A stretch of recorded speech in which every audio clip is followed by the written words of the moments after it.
It was a Saturday morning like any other. The sun had just started to climb over the pines that bordered my backyard, the lake glistening in soft gold light. I was halfway through sanding down the porch railing when I heard the sharp, unmistakable click of heels on the gravel driveway. Only one person in the neighborhood walked like that, short, fast, and full of purpose. When I turned around, there she was, Karen Miller, the self-appointed queen of our HOA. A short, platinum blonde woman with designer sunglasses, a pastel cardigan, and a permanent scowl that could curdle milk. She was holding a wicker basket lined with a floral towel and filled with what looked like muffins, cookies, and bottled lemonade. "Good morning," she called with a smile that looked rehearsed. I put down my sander and wiped my hands on a rag. "Morning, Karen. What brings you over?" "Oh, nothing serious," she said, walking up my steps like she owned them. "Just wanted to welcome you again to Maple Ridge properly. I noticed you didn't make it to the last HOA brunch, so I thought I'd bring you some treats myself." Her voice was sweet, but there was a stiffness in it. Her eyes flicked over my porch railing, the wood chips, the power tools.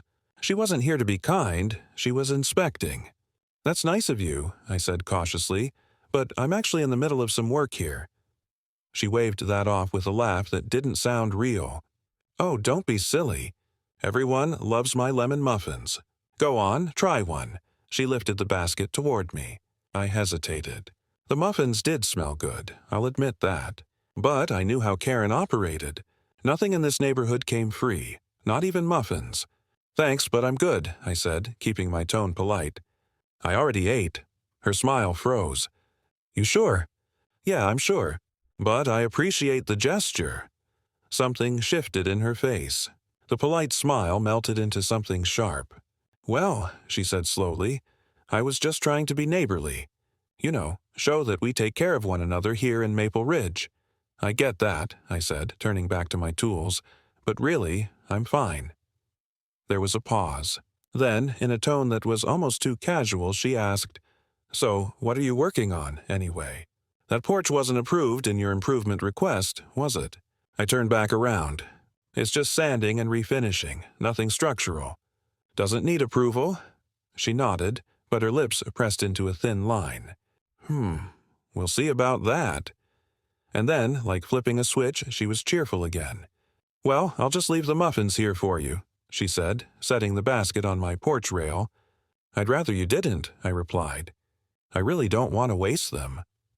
That's when she snapped. Her face flushed red, her voice rising with every word. "You have no respect." She shouted, loud enough that two neighbors walking their dog looked over. "I came here in good faith to welcome you, and you can't even accept a simple gift." I stood frozen for a second, stunned by how fast she'd gone from sweet to screaming. "Karen, calm down," I said. "It's not about respect. I just didn't want the food." But she wasn't listening. "You think you're better than everyone else, don't you?" she spat. "You think because you live by the lake, the rules don't apply to you." "The rules?" I echoed. "I literally just refinished wood." "Don't you talk back to me," she barked. "You'll regret this. I'm going to make sure the HOA looks into every single violation you've ever made." With that, she stormed down my steps, the basket still swinging from her arm. She got into her white BMW, slammed the door, and sped off, tires crunching on gravel. I stood there in stunned silence, my heart pounding. All this over muffins? I didn't know it yet. But that was just the beginning. 2 days later, I got my first HOA violation notice. It claimed that the color of my deck did not match approved neighborhood standards. The next day, another letter arrived, this time about the improper storage of construction materials. Then one about my fence height, which hadn't changed in years. It was obvious who was behind it. I decided not to react. I took photos, saved the letters, and documented everything. I knew better than to go head-to-head with Karen unprepared. She'd been HOA president for 5 years and treated it like a throne. A week later, she showed up again, this time with 2 board members, clipboards in hand. They walked around my property like investigators, pointing, whispering, scribbling notes. I opened the door. "Something I can help you with?" Karen turned, her expression smug. "We're conducting a property review. Routine inspection." Routine, huh? I asked. Funny, no one else on this street is getting inspected. It's not personal, she said, smiling too wide. We just have to ensure compliance with community standards. I bit my tongue and let them finish. When they finally left, I called my cousin, who happened to be an attorney specializing in property disputes. He listened to the whole story, then said, "She's overstepping. They can't enforce HOA regulations on property maintenance that's already compliant, especially not selectively." That gave me an idea. I started researching every HOA bylaw, county zoning regulation, and property easement for our neighborhood. What I found shocked me. Several of the HOA's rules weren't even enforceable. In fact, Karen had been fining people illegally for years, charging for things like unapproved decor and seasonal lawn colors, none of which were backed by the original charter. So I made a folder, a big one, full of screenshots, photos, and legal citations. The next HOA meeting was in 2 weeks. I showed up early, sat quietly in the back, and waited.